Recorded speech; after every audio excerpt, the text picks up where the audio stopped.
take this opportunity to just kind of give you a kind of brief kind of overlook at my drawing practice, and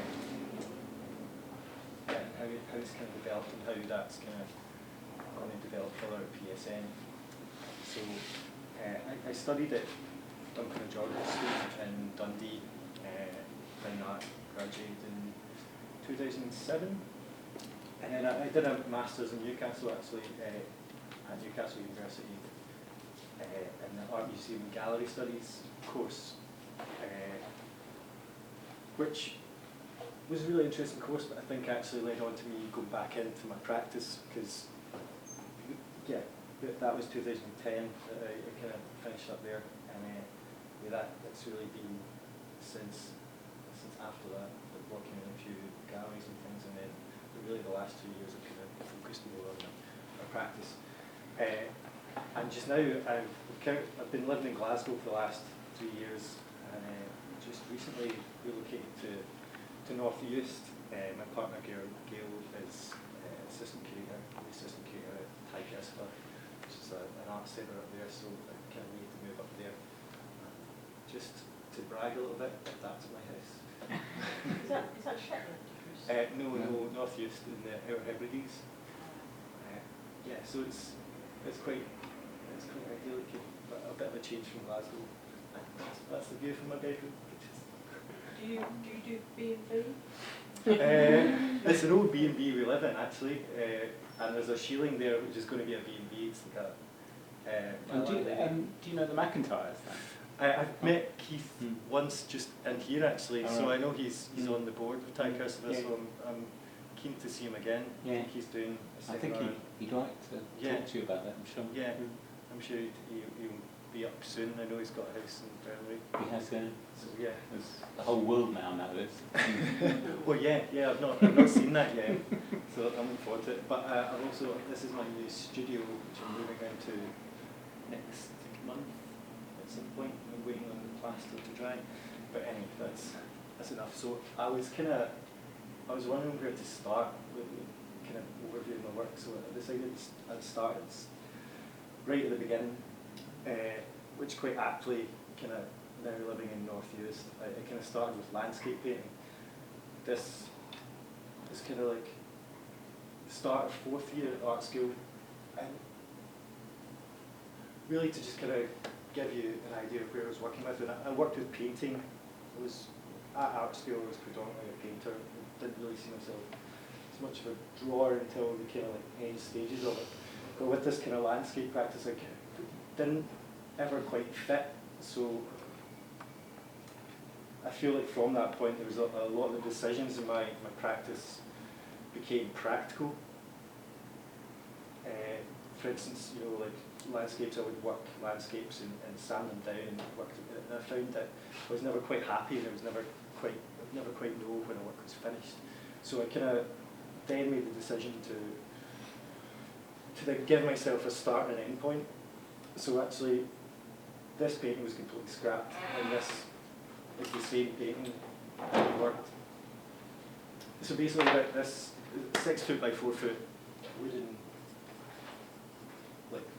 canvas, and I worked on that, and basically just to kind of give myself that end point, I decided to cover it in dots, and I just started at the top left hand corner and finished in the bottom right hand corner, and I knew that was finished, and that became a kind of eureka moment for me. It was like, I know when a work's finished, and that practically really helped me kind of like move on and kind of do that. So these were all 2007.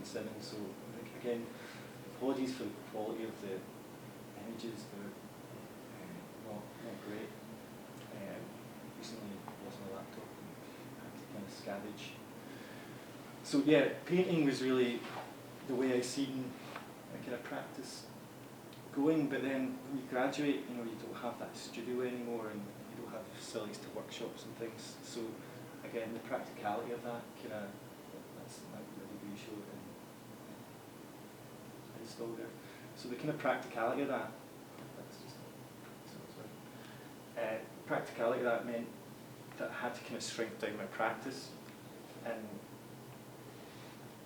without, I didn't have a studio, so working from home, so that, like, I worked with oil paints, so I had to, I couldn't work in the house with oil paints, so I had to start drawing, and that kind of like idea of kind of like working and just filling a page, like I filled like reams and reams of paper with just like these motifs that I started to develop, which were like dots, like dashes, like lines, like circles, anything. I was just kind of like filling pages and pages. So this is a kind of example of that, and I kind of exhausted that a little bit and decided what is the best way to kind of move on for that. So I began to break up the page. So like really simple geometric shapes, just very simple decisions. Again, just kind of producing lots and lots of work and kind of like seeing where that goes. And there's something in that that really interested me, so I kind of began to then kind of move on and develop this kind of mock-up, which led on to a drawing which you can see here installed. So that was like there was like a progression here where like I keep on dividing up this page, and I began to realise that with every drawing I would start exactly the same way. I would kind of just through that kind of practicality develop this framework, which on the left here is the framework that I can draw, or a basic framework. It can be kind of keep on going into that, but basically that was the framework I worked with. So every drawing I would do would start with this framework, and it seemed to me at first it was quite a rigid way of working, but really the more I used it, I realised there's so many kind of capabilities within that, and so many shapes you can pick out, which you can kind of see in the two opposing frameworks where I've kind of pinpointed. You can see that this is the end result of that one, and go back to it, and we've got there again, which is again like the previous ones. You can see it's the same work that's kind of working and developing it. And at this point, I was kind of producing large numbers of work, so it was very much a kind of continuation of that process. Feel free to interrupt with any questions as well if you have any. That's just a detail to see. So by dividing up the page, like I would still use like lines or hatchings, as they kind of were at that point, were all freehand, and there was the kind of idea of, you know, how straight can I draw a line, and like how neat can I keep this within these kind of rigid frameworks. Like, can I get the hand drawn line to match the roller drawn line? And it was like with the number of works I was doing, it became like a challenge to kind of get as straight a line as possible, and there was works which I don't have images of that was like trying to draw a perfect circle, or trying to, which is, you know, it's got these ideas of like kind of artistic genius, and there's like myths attached to that, things like that, but then it's kind of got mathematical connotations as well. There's this really great competition that's held in Vegas annually, which is the World Freehand Circle Drawing Championships, and it's mainly mathematicians that kind of take part in it, and they use their arm as a compass. And there's some great videos on YouTube of people drawing perfect circles. So I would kind of try to do these things that I kind of knew that I wouldn't really be able to do, but it was that kind of like trying to master something, or there was a kind of interest there. I trying to achieve perfection, but failing in a sense. So the kind of frameworks kind of like became more intricate, and it's kind of, I've got a better image of that one. And because drawing it became so prominent, like I suppose paper, you know, the paper that I worked on became really important as well, and I kind of began to collect paper wherever I could. So there's kind of various places that I went to. There's a place in Dundee, like a recycle centre that just has piles and piles of old paper, from like ledger paper to graph paper to like carbonless copy paper, and like these kind of became like, because with my painting the kind of background texture was always very important, and this kind of like collection of paper replaced that. Working at home without not being able to paint so much, it kind of replaced that background, and you can kind of see the lines, the horizontal lines here. Oh, sorry, the diagonal lines. Sorry, you know what I mean. The lines going up and down are existing on the page. So these, coupled with my framework, became the kind of like a tool for creating work. So I would kind of follow these lines and work with them, and this kind of idea that these lines already existed, and this framework was intrinsic in everything that I was creating. So kind of worked on it, and these works actually. So this is actually, we've just went from 2007 to 2012 here, just in that kind of short space of time, short number of slides. Yeah, and these works were created on residency at Cove Park in the summer of 2012, and that was, I think that was a really big turning point for me, because it was, I think, when I began to kind of take my work more seriously, and because I hadn't exhibited that much up to this point. And also I kind of lost that kind of free hand, where actually these are all, it became much more about the framework and how I could manipulate that and change that, and how far I could push it. So since then I've drawn purely with a ruler. So it's all in the framework, and I'll again just keep on using these kind of self-tools that I've kind of developed with the framework and the straight line. Again, this is, with the paper becoming quite important, this is carbonless copy paper, so like the top and the bottom are two separate pieces of paper, both drawn at the same time, with the top one being the original drawing and the second one being the copy. And just, yeah, like creating these kind of patterns with these different materials. And kind of like, since Cove Park, that has been very much what I've been doing with my practice, is trying to get going as many residencies as possible. This was work produced in Prague. It's a great little residency where a gallery called Modla, which is ran out of an artist's flat. So she offers her flat as a residency space. She has a great big spare room that you can use as a studio, and she's turned the close of her flat into a gallery.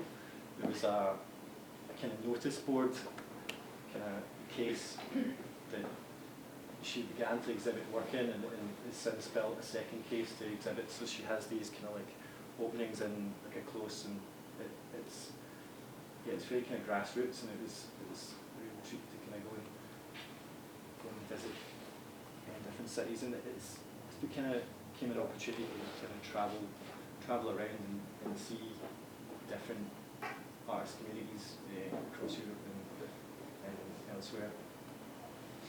And I started to do some commissions. This is actually still ongoing. This is the male toilets in a cafe in Glasgow, mono. I'm going back next month to do the female toilets before GI starts, kind of biennial there. But you can kind of see that I'm kind of working.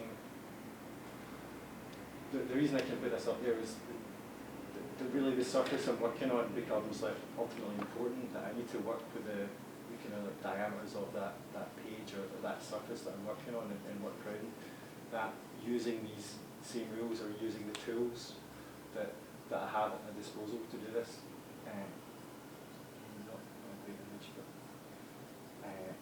And also last year I went to Australia. So this is we kind of had a project where I was asked to go and create a mural. This is underway. It's not finished there. I don't actually have photos of it in its finished form. But it was kind of paired with an Australian artist, Anna Dunnell, for the site in Joondalup. They have like a festival, and they have a mural arts program, so they kind of applied for it, and they invited me over to participate in this. So again, but this is a toilet, so I kind of have a habit of doing murals in toilets for some reason. But yeah, the idea of the kind of surface, yeah, it's something that intrigues me. But and these kind of residencies are helping kind of develop my practice and see different perspectives and things like that. That was really interesting. Actually, both of these murals are collaborations. So I've worked with, this is an Australian artist, Anna Dunhill, who is based in Perth, Western Australia, and the previous one is with a Glasgow-based artist, Eric Smith, who does similar drawings to me. And the funny thing about these is actually that all three of us work on kind of small, quite small scale, but they actually work on the biggest scale of kind of like all three of us. So it's quite interesting to kind of try and scale that up, which is, I suppose, a very kind of difficult thing to do. And yeah, there's a lot of kind of practical things. And I think that's how I work. You know, I think my practice really relies on that practicality of kind of like seeing a surface and by having this framework, like practically working out how the best way to kind of work with that surface is.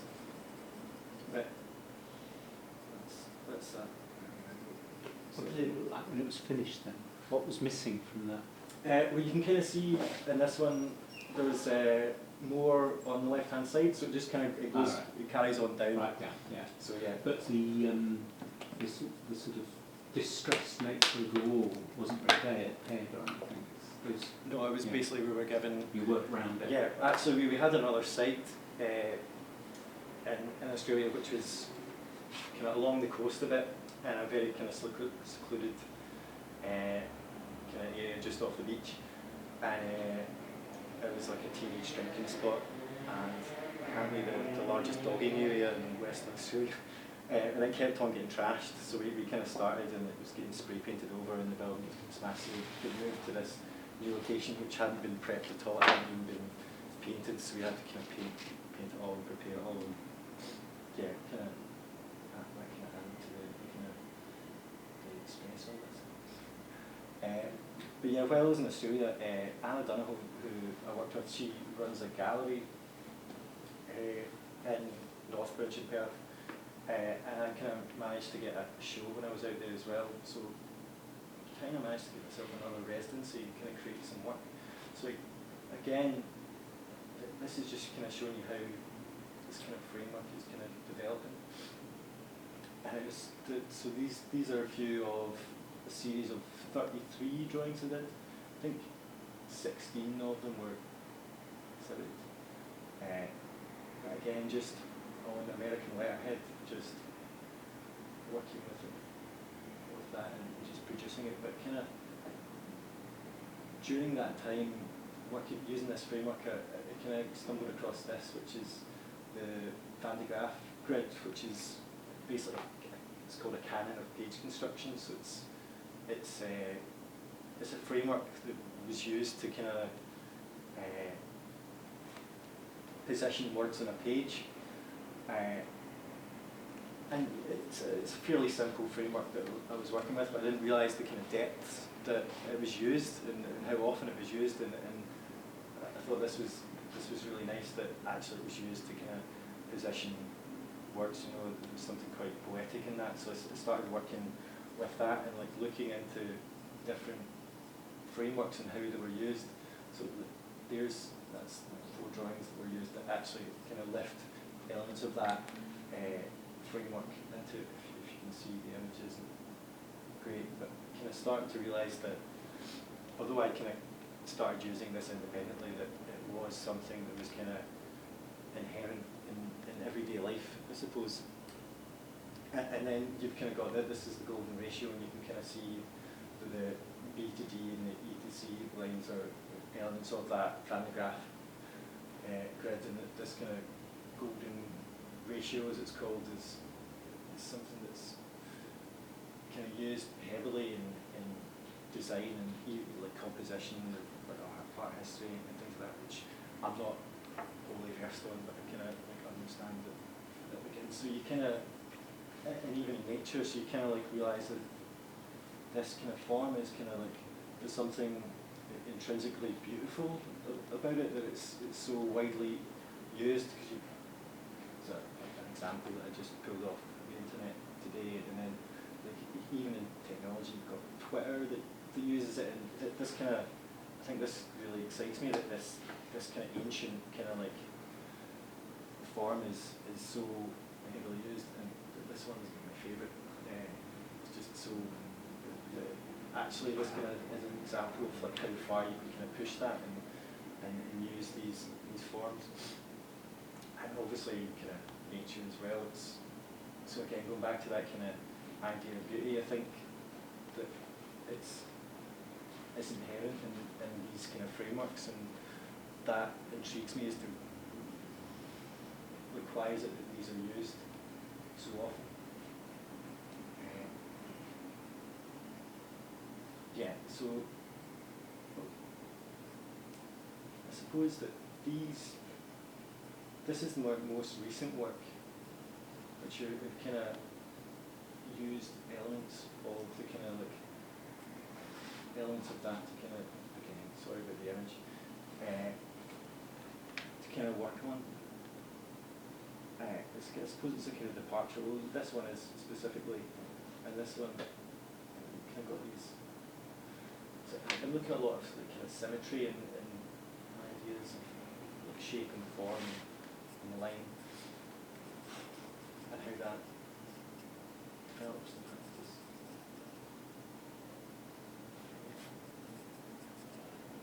I think I'm speaking quite quickly here. Make the space. Anyway, so yeah, one of the other residencies I did was I get a bit of a departure from my own practice. It was a collaboration with a place called Walled Garden in Glasgow, which is part of the Bothy project, which is a kind of nomadic artist residency project run by an artist called Bobby Niven, who has a lot of kind of Bothys he's built in various locations across Scotland and on the Isle of Egg and kind of like Aberdeenshire and things like that. He had this project in Glasgow, which was on the footprint of an old factory, and he put this kind of shipping container and turned it into a studio with like a wood burning stove and things like that. And although the work we produced, it was myself, my partner Gail, and my studio mate Sarah Lane, which is really the reason I bring this up, is really the reason that I visited PSN. Kind of through this project, for Print Studio, the Print Festival Scotland, the three of us, like, who all work very separately, decided that we would take each decide a location to go and visit, and I kind of stumbled across PSN and thought this would be a really interesting place to visit with my own interests in paper, and although that maybe not ideal for a collaboration, we thought that we would bring together each other's practices and see how it worked. So that was the reason I bring this up. Is really the first reason that I kind of made contact with PSN. So we produced work that's very different from my own practice. We made this. The kind of theme of the festival was artist as explorer, so we kind of looked at mythology and various other things. This work comes from a fable that was about a princess who was banished from her father's kingdom for saying that she loved him more than salt, and he thought this was an insult until a witch that she met when she was banished took salt away from the land, and then he realised that actually it was more important than gold or diamonds or rubies. Beside the point, really, but so these are the works that we created. But through that we visited PSN, and that really like, I suppose the opportunity to make paper or come here and see that was a possibility was, for my own practice, I think really important, because that again, the kind of practicality of it, kind of understanding the materials that I'm working with is, I think, quite important. So yeah, basically I did some ceramic things when I was there as well. But yeah, to come here and then that kind of started a dialogue with Shan, and then it came a few months later to do a masterclass in the conservation department and had the opportunity to make some paper. And really, that kind of opportunity is something that's been really, really good for me. And kind of through that, I've kind of went on to apply for funding through Creative Scotland, which I've since received to be here. Yeah. Sorry, my mind is going blank. Yeah, so Creative Scotland, like that application for Creative Scotland is basically the reason I'm here. So I've received £5,000, and the idea that is to kind of develop my own paper stock that will be laced with various materials. And since locating to North East, I've kind of realised there's a bit of a history of like natural dye making, and yeah, I think that this will all feed into my career here, developing that paper stock.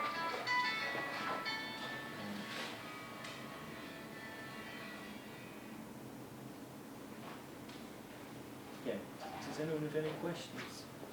Sorry.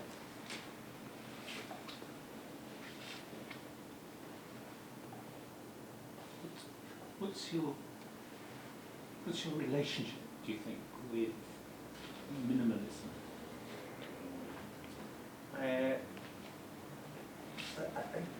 My work is very minimal, you know. I think it's got relation to like Silhouette and these kind of structural kind of works that he made, and Lucia Pape has got some work that's very similar.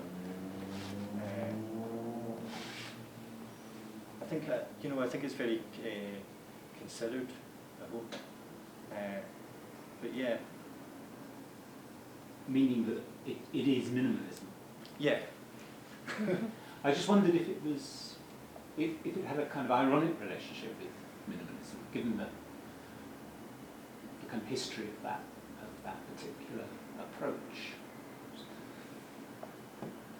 Seems to be so far in the past, and seems to have sort of played itself out in a certain kind of a way, and then everything got very busy after that, and yeah. It was as though nearly everyone kind of rejected that straightforwardness.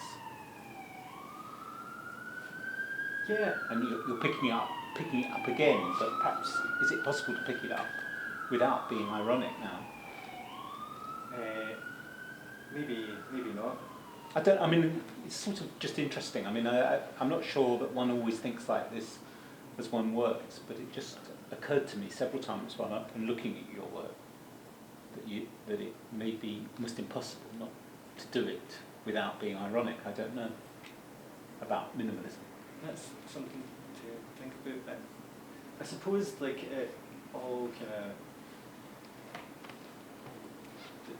the kind of high level of work that I've kind of been producing it, and basically producing the same work over and over again with slight differences. There's I kind of see that as a kind of path to kind of grow on. So I think it will become more busy, and it will kind of continue to grow. And as you can see from the kind of very early stages of the kind of page being broken up, that it's kind of like became more intricate and more developed. So that also makes it quite unminimal, really. I mean, it's your choice to keep it either cool or simple or whatever to the point where you decide not to, sort of thing. Yeah. Which is quite an ironic position, really. I suppose, yeah. Sorry, I was just thinking also that the idea of that connection with what I understand, the kind of connection with the, traditional house tweed and those sort of natural dyes and the kind of materiality of the landscape, really, what can be sort of sourced from the landscape, both in sort of visual terms and material terms and conceptual terms. And I'm thinking about something around sort of Agnes Martin meeting something else, and I see it as something that really is crossing quite a lot So that of sort of boundaries. late constructivism. Sort of. Yeah. Well, But, you know, this the idea of reason where tradition the and- point where I was really thinking it hard was the really beautiful piece you did in Australia on that wall. I thought it was a stunning piece, but part of why it was stunning for me was just the way it was located on that building, and I kept thinking solar it. I kept thinking about, you know, American deserts and buildings, very simple geometric buildings which you just sort of intervene in a certain kind of way on. But I think that one specifically, that was myself kind of throwing myself into something that I'd never done before. Yeah. So it was that kind of simplicity. I think my steps are always quite tentative, and I always need to be very sure of myself when I'm producing it. Sure. Yeah. And that is, you know, it was like, I'll say yes, I will do a mural, but I've got no idea how to do it, so I'll turn up and I'll see how that works out. And so to keep it that simple and to have these kind of like, I think that's I suppose the difference, safety and the... Yeah, exactly. The difference would be that a minimalist at the time of minimalism, it was a decision to keep to certain rules above all else, and not to be drawn into any other kind of debate, and I suppose, or aesthetic, and actually your position is completely open, so which is important, of course. Yeah, I think. Yeah, I agree with that, and I think that this kind of paper making process is another kind of tentative step in that, where talking about the kind of natural fibres and by lacing various materials, that basically I want to eradicate this framework and basically replace it with a framework that's existent in the paper. So to kind of go back to the kind of like ledger paper, but although I was drawing the framework on top, the lines existing lines were as important to the kind of composition of those works. So it was kind of like drawing it out of the page rather than putting it onto the page. So my idea here is to kind of create that paper that means that I'm not required to have this framework, and I'm not sure how I'm going to do that exactly yet, but I see myself kind of lacing with various fibres I kind of find in North-East, or even like magnetic tape or something more rigid that will kind of hold a straight line, and see how that develops within these kind of natural frameworks that I'm kind of working with. I think what's quite interesting for me just watching you amongst the group class when we did that masterclass was two things. One, that you chose I seem to remember you chose very specifically the laid mould, which obviously has those kind of lines running through the paper. So you kind of gravitated already to thinking around some of those ideas. But something else, I don't know if other people, you were at that workshop when you did that masterclass we did with Jane. How very meticulous you were with everything. Precise. I mean, very, and it just seemed to be very much part of your kind of makeup, that you worked very, very comfortably within these kind of what seemed to me quite rigid frameworks, but in a very particular way. And I think that was one thing that really impressed me. But when I was kind of just glancing at how you were engaging with something that was very new, you kind of took it very closely to ideas that I'm now seeing, in that sort of previous work, which I think is really quite interesting. Yeah, I think it's I kind of treat that. It was a very, very good learning experience where beginning to understand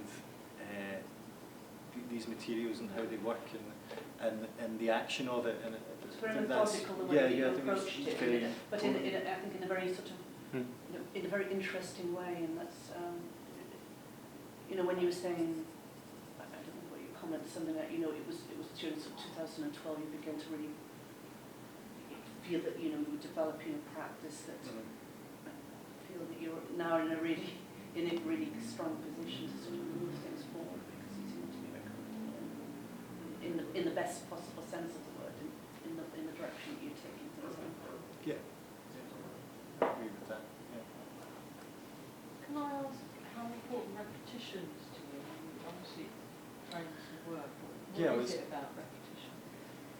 There's a bit of repetition. It's never the same. Yeah, I think. But I That's think what's even like interesting about yeah, repetition. I think even like human error in that, you know, to go back to the kind of trying to draw the straight line, or like even with a ruler, there's, you know, like ink wells on the top of a pen, and you kind of get these kind of like byproducts of that process, you know. So, you know, by trying to kind of, I suppose, by constantly repeating something or trying to mimic a machine, I suppose, with straight line, there's always this kind of fault that's very human, I think, because I like to think my work kind of remains human, even though it's so kind of rigid and straight lines. And repetition, I suppose it's about, you know, yeah, go back to that moment where it was kind of like the drawing, try to draw the circle. It's that, you know, like 10,000 hours, you know, these ideas of kind of artistic genius, or like, you know, to elevate yourself to that, or like what, that's ironic, because I don't personally believe that, you know. I think that there's these like things that people say, if you do something for 10,000 hours, then you become an expert at it, or if you draw a perfect circle, then you're these things. And I don't necessarily believe that, but there's something to play with there, and something that I find intrinsically interesting. And yeah, repetition is something. Yeah, I mean, everything repeats itself. You know, it's kind of like a kind of intrinsic thing. You know, like the music I like is repetitive. Like you know, yeah. It's interesting to say about Shamsi, about Harris and Tweed, you know, the skin background and stuff as well. Working with that stuff, and you know, the threads everything's made up. And it's all about repetition and patterns. And, Yeah. to make this fabric.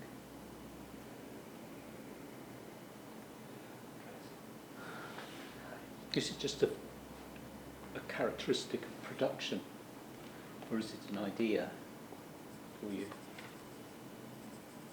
I think it's an idea. I think it's not. Because it's a big, I mean, it's an idea that turns up in a lot of different places in our sort of general intellectual world.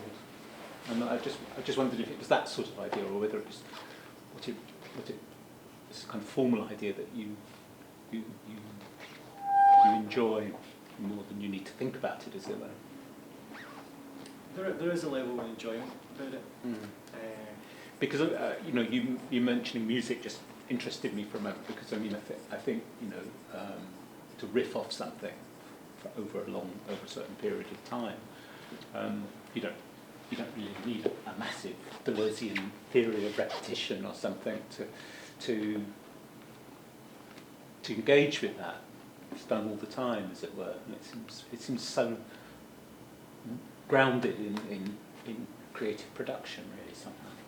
But at the same time, it's quite a lot of, it's an idea that radicalizes or critiques a lot of assumptions about temporality and the flow of things and certain kinds of teleological sort of philosophies where there's a sort of beginning and something's moving towards an end, or the idea of repetition and cyclical is always a sort of critique of those ideas. Yeah. And I just wondered what kind of status it has in your in your approach. Listening to you talk about it. Sorry, perhaps I'm asking the wrong difficult question. I don't mean to. No, it's okay. You do it to me. Sorry. I won't ask any more. No, Jules can ask the next I enjoy talking. It's better than me talking. I'm interested. I'm not trying What was to. the question again? Well, I was really just trying to get at whether it was a productive and creative habit of practice, which you've kind of discovered and celebrated and grown, or whether you had some kind of agenda, I suppose, agenda of ideas about it. That's what I was kind of trying to feel around in. I think there's definitely something habitual in it. Yeah. And so therefore you kind of realise it works and you build on that. Yeah. Yeah, I realise that it works because originally that's why I started using it, and I talk about those kind of practicalities. Because I do it, because we were talking earlier, I'm very interested in record, but I do it to annoy people, and I'm quite open about it, because I think it's quite important to annoy people. Yeah. These sort of aesthetics of annoying people appeal to me a great deal. Because repeating is sort of, I don't know, it's just sort of, just going on and on, doing it and doing it and doing it. And everyone wants you to change. You can feel people getting to the point where they must change that. I think Tim Croft's in a band down at Baltic 39 and they only know one chord and they play it for hours. Yeah. You heard Tim's band? It's just dreadful. It goes on and on and on and on. Do you work with sound? Is that? Well, I don't much now, but I'm quite involved in sound. Yeah, but I can do it with drawing just as bad. I'm going to ask whether you consider the approach to drawing to be naturalistic or mechanical. And it's kind of just pick it up. Yeah. The point about, I suppose you've got the reference to Fibonacci curve, but it's also the thing about. It's a very good question. Yeah. And playing the chords, because then you do have these subtle shifts in harmonics that occur. Because you can't, whether you're being mechanical or natural, you can't. It's never the same.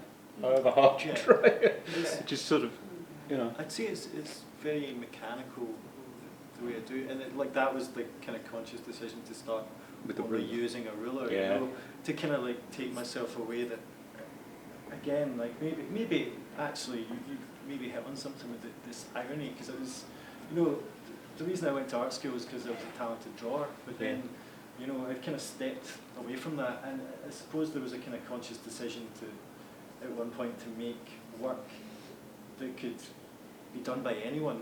Essentially, there's no real talent involved in what I do, and I hold on to that. I think that's very important. Well, you see, I think one of the things I noticed, I would have said that the talent moves somewhere else, doesn't it? And things start to show up at different. No drawing talent.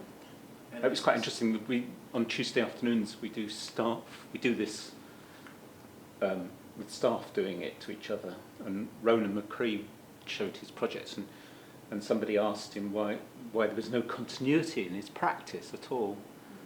And actually it wasn't very long before we started sort of saying, well, there was a lot of continuity, but it just wasn't in the things that he produces. It had sort of moved somewhere else, and you could see him fascinated by the same things, but the kind of projects he does seem to be completely different one from the other. I mean, that is what's interesting. I'm interested in sound, but actually I don't kind of need to do it because I can do it. I can substitute drawing for it. My interest there might have moved somewhere else, Yeah. And you only need a pencil and a ruler and a bit of paper, and you can change the world, as it were. So. Not quite. Well, I don't know. I think there have been times when it's felt like that in the history of art. Yeah. I don't know what I was going to say. The framework you thought about Yeah. the found ledgers and this and that Dundee way of playing. I'm interested in using existing objects and found ones. And you decided to abandon this framework once in terms of making your own instead of using found. Why I decided to make my own. I don't think I'll abandon that completely. I think that I collect paper, so I will kind of always do that, I suppose. But this is a kind of opportunity to kind of understand the material that I'm working with, it, and to kind of create something that haven't found yet, you know, because it's quite difficult to find like different types of paper, you know, you kind of like, you kind of come across all these ones and yeah, there's... Try and find them again if we go. Yeah, and like the places, like I've not discovered the right places yet, so like to do this I can create paper so that, yeah, from scratch. Also, it's not about, I mean, personally I've also, you know, we use a lot of home papers from letters and wallpaper, and you do sort of form very, in a way, very kind of close connection with what feels to be the kind of history of inherent in that surface or that material, in that material. And so I mean, personally, I've always actually resisted making paper, which is quite ironic given. Maybe because of that, for many, many years because of that, because I wanted something that had a kind of its own sense of history that was not so closely connected with my own activity. So the first time that I actually really used handmade paper for my own work, I'd made it 10 years previously in Japan, and I'd never used it at all. It's just been sitting there all those years. And then I was doing a residency in Florence, and it just, for some reason, I took the paper with me, and it just in the perfect moment, and I actually sort of stretched it and starched it onto it looked like the marble floors of this villa in Florence.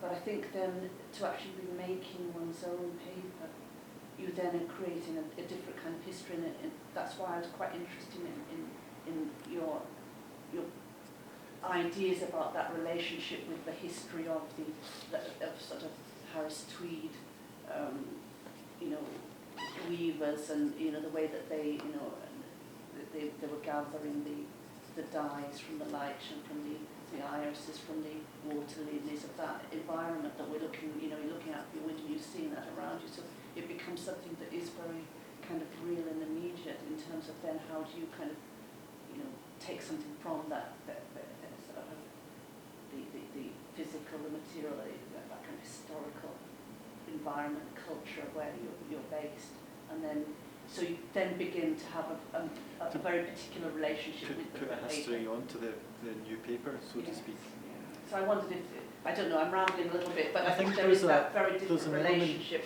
with there's an something element made of and something found.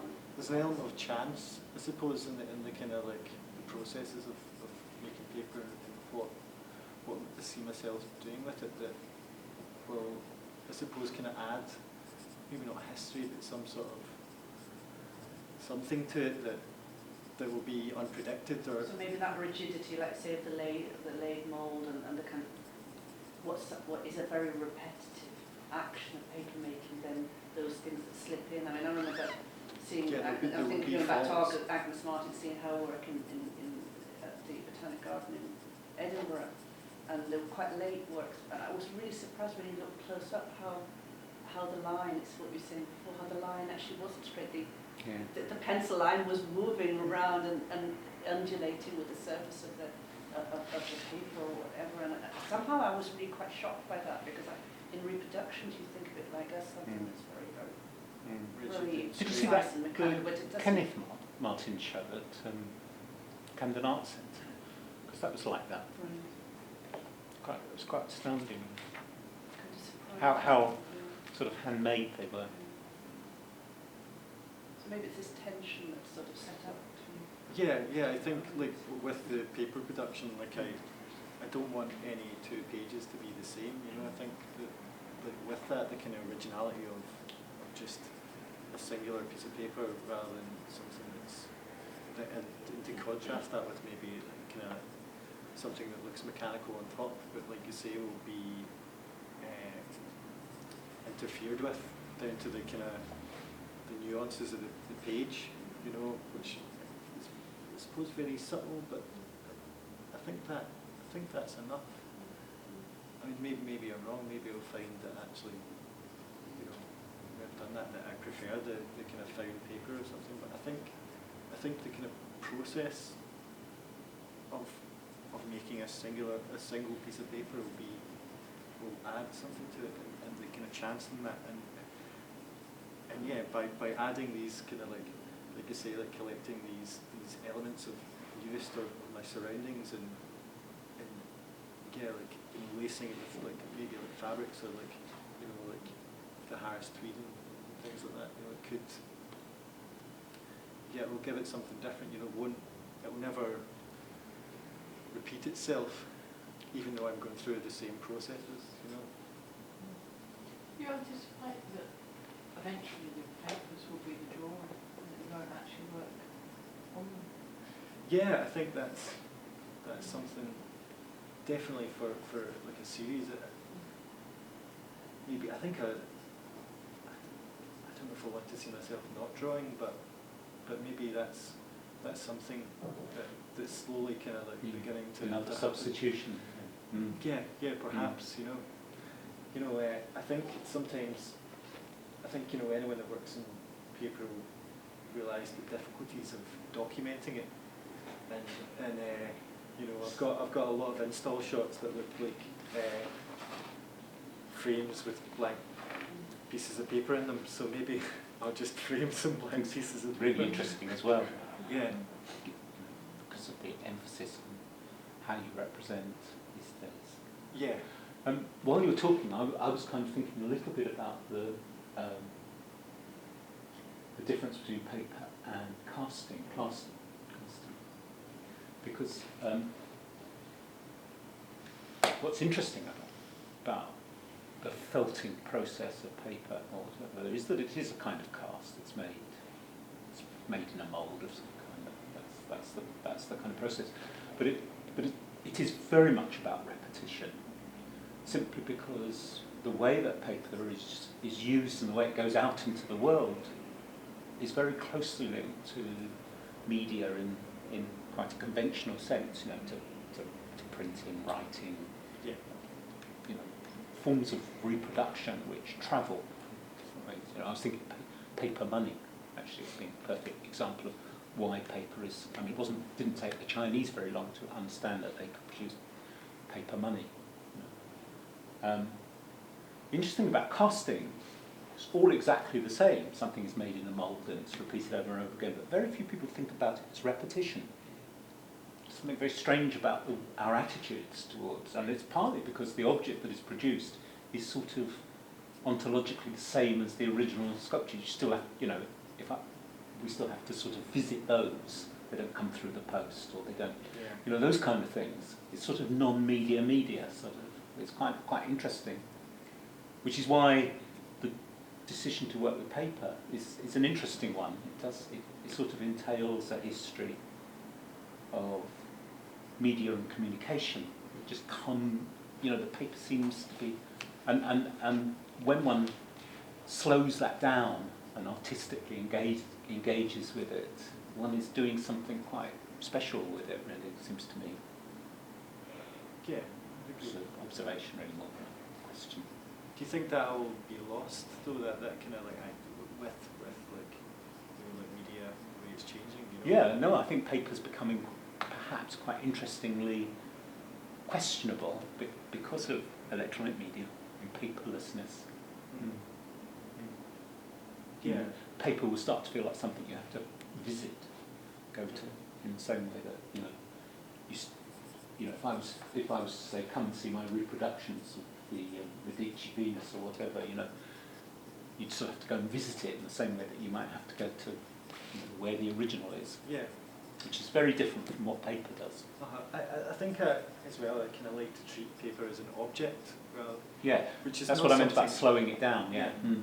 Yeah, and with the talk last week, Jill mentioned the kind of like the kind of movement of like your drawings and like just by chance over a radiator, and yeah, that's something that I've kind of had in my work as well, and the way I've kind of like thought about presenting it. If it's in a frame, then it's always like just like float. It's like a floating mount, so it's always got this kind of like objectness, I suppose, to it. And especially with found paper, there's like folds in them or something like that. And that was something that kind of series that I did earlier on, but it was just works on paper that was just simply folded patterns that were then like framed. and I think that's quite important. To me, that paper is not. It's kind of often just like brushed aside, you know, because like you say, because of the media and the way that everyone handles paper all the time. That really it is an object, although it's not really ever thought about as that. It's not that. No. It's interesting.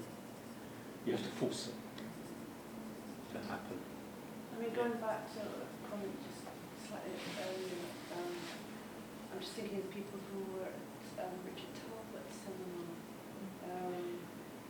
You know, he talked about drawing the chalice and looking at how that had been, what I know must a lot of how that had evolved, and the kind of sort of scarring of the paper and pinpricks of the paper to sort of determine where the lines were then going to be drawn. So there was this kind of, seems as if there was this other, a kind of another layer of drawing that was operating in order to allow the construction of the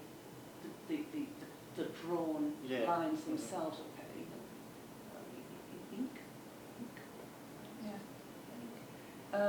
But what I found particularly interesting in that is that he was, you know, his idea was that the paper had to be positioned in a certain way in relation to the light source in order then to see these scourings and pinpricks that were kind of like in a way the underdrawing. Yeah. And I'm kind of thinking, you know, when you were talking about is it going to be drawn on, you know, maybe something that works its way into and across the paper through those kind of the play of light onto the surface, that could also be perhaps a really interesting way to proceed with some of your ideas. Like the laid lines, because one of the Declan molds has a really specific line that you know, it's in every sheet that you do, but to differing, it depends how thick it is. And if you even made your own Declan mold that had a certain rigid sort of impression, then that would be your underdrawing. But that's, sorry to that's what I was interested that Ross had picked up on that John James workshop. Yes. Yes. So it's something, really to kind of maybe we would have the historical mould in there that would be interesting to try that out, to see. Yeah, I'd love to try that. To ask Jane about that one. But it is my plan to make my own. Yeah, because I said I've got the plan. You'll have to give me the email address, because I've got a set of instructions for making one exactly like that.